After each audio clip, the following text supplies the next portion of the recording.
Welcome, Pahrump. I'm Dr. Michael Reiner, your host of the Independent Doctors of Pahrump, and today is August 27th, and this is a live show. It is a Monday, and the call-in number is 727-8750, should be at the bottom of your screen.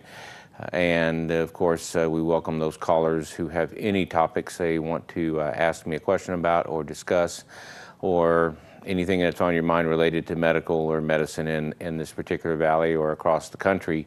So those are welcome calls. They spark conversation, and sometimes a lot of these shows, because they're live, I try and prepare information for you to talk about, but a lot of times I don't really know what's on your mind as a viewer, and there could be anything that that is a hot topic on your mind. You may recently saw another healthcare provider in the community. You want a second opinion, and certainly that call-in number is a free way to get a second opinion. Of course, I have to be guarded about what other people say or do, but with that, I can usually give you generalities about certain disease processes that can maybe help you make an intelligent decision.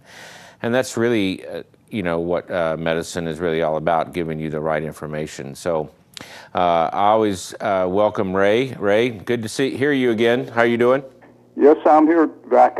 I think you started by saying it was August 27th. I said, oh, no. What's it? April, but it's, right.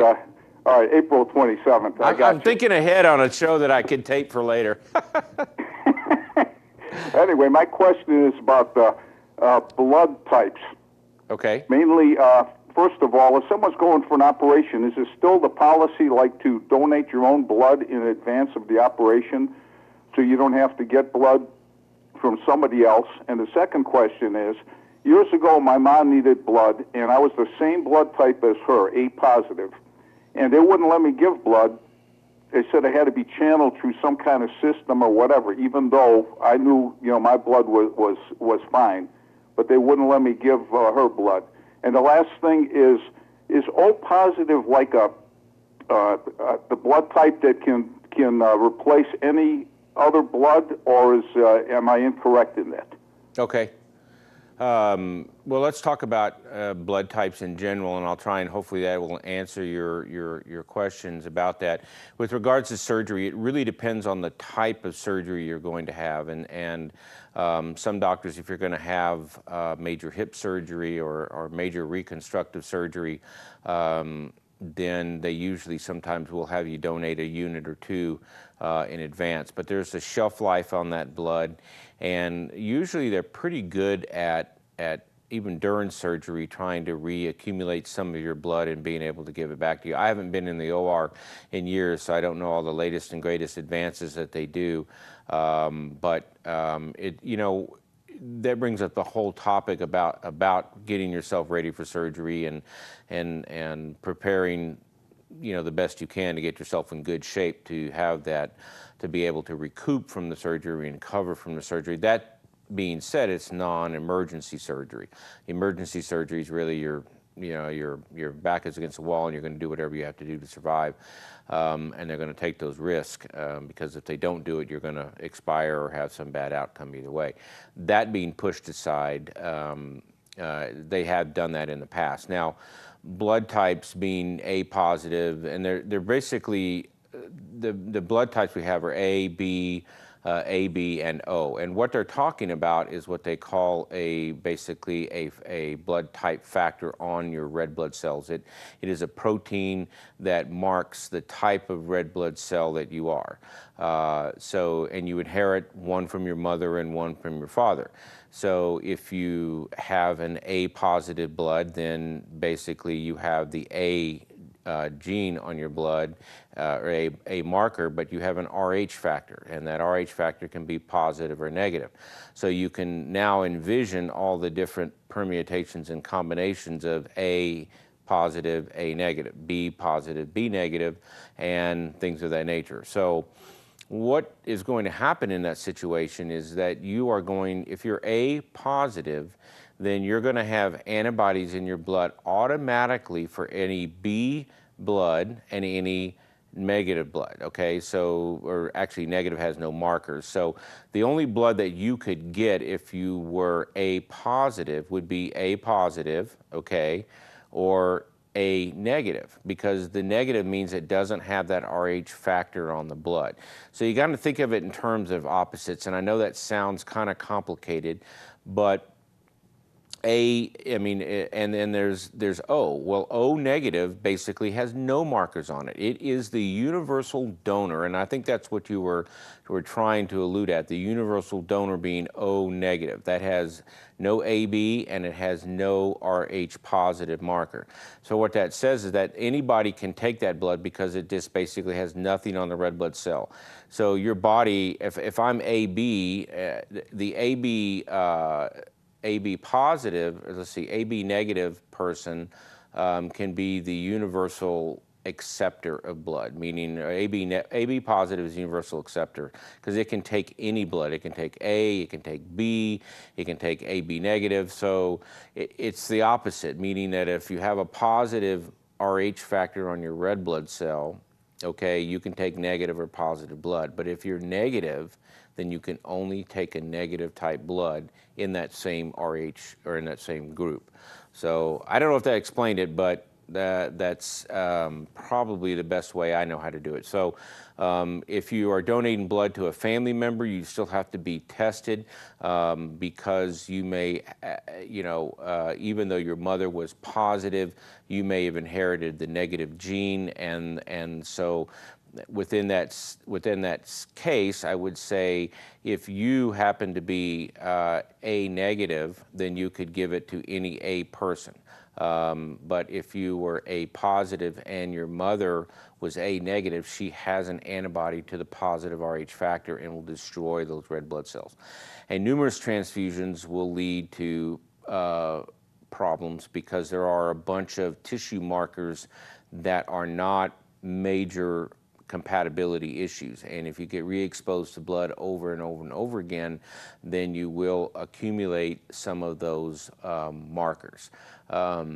So maybe at the break I'll try and diagram that for you real quickly on a sheet that I can show you on the screen so that it makes a little more sense to the viewers about this AB negative. A lot of people want to know blood types, and it used to be part of a lot of screening tests that we would do. It's a special test that we order, and people are only typing and crossing your blood if you're going to have surgery, they'll have that blood marked, and things of that nature. So it's come a long way in that respect. There is still, one of the things that's really a miracle in today's world is there still were a lot of people that received transfusions in the 60s and 70s when they really didn't understand hepatitis C.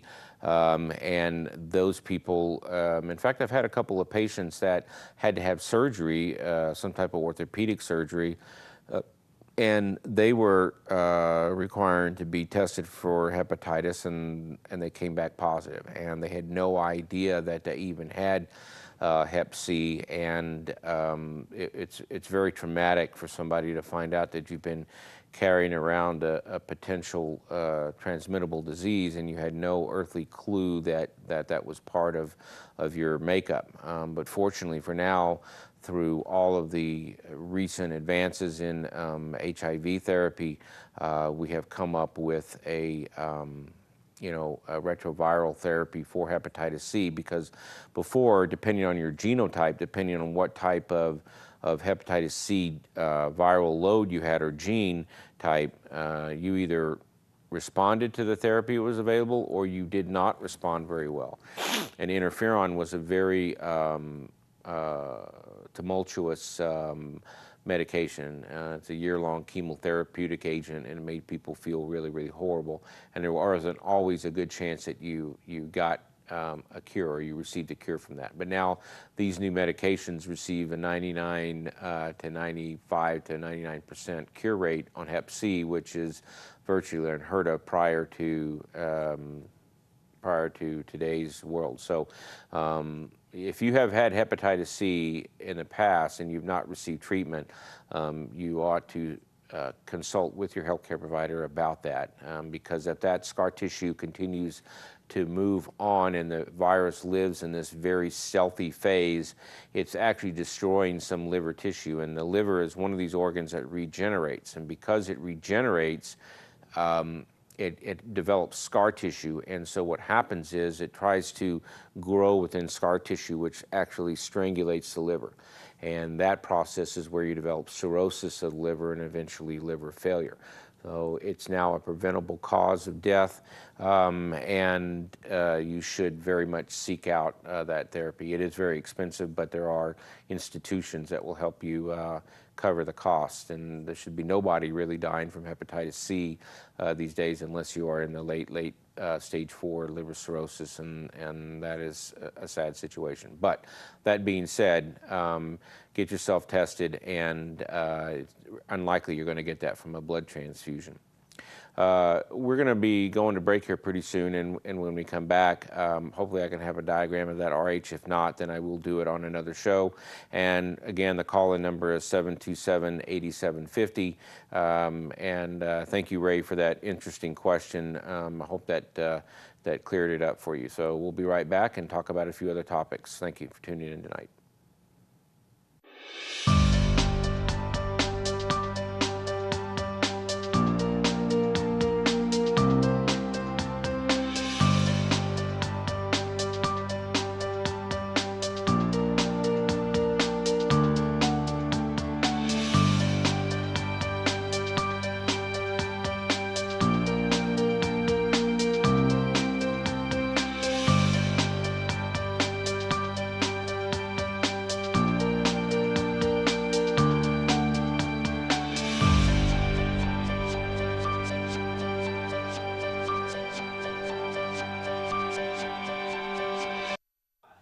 Hi, I'm Dr. Michael Reiner, your host of the Independent Doctors of Pahrump, a TV show that airs Monday night on Channel 46. I want to remind you that I am a practicing physician in Pahrump, and I'm an independent practitioner, which means I am not bought by any insurance company or corporate medicine. We provide the highest level of care. We have nurse practitioners. We have other physicians, specialists who come to our office. Please come visit me. I'm at 1316 East Calvada here in the heart of Pahrump. Thank you.